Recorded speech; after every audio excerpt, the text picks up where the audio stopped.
Before the world imagined them as wild soulmates of the 60s, Janis Joplin actually admired Jim Morrison. At a 1968 KFRC Fantasy Fair, she watched him command a crowd with raw intensity.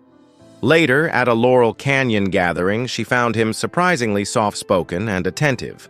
Their conversation flowed over music, blues influences, and the struggles of fame. For a brief moment, Janis felt curiosity and respect. No one could have guessed this innocent admiration would ignite a feud that would scar her perception of him forever.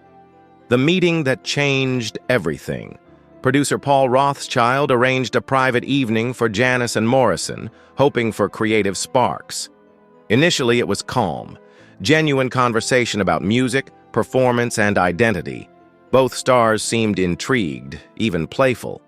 But as the night progressed, Morrison's drinking shifted his demeanor dramatically. Charm turned to insistence. Attention turned to intrusion.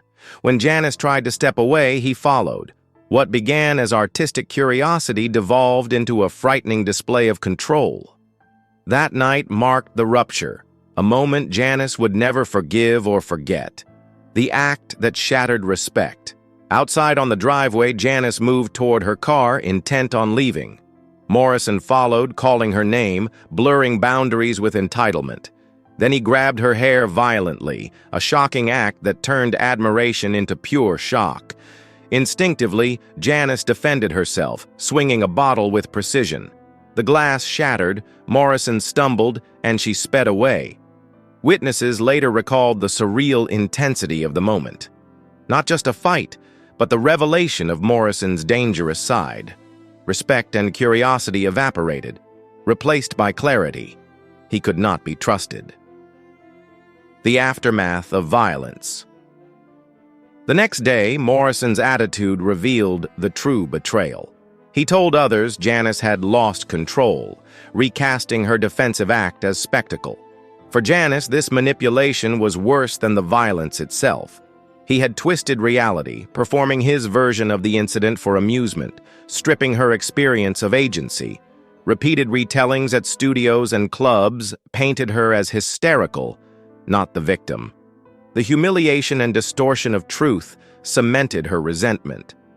Morrison wasn't just impulsive. He was reckless with other people's lives and reputations, including hers. The feud frozen in silence. From that night onward, Janis refused to acknowledge Morrison.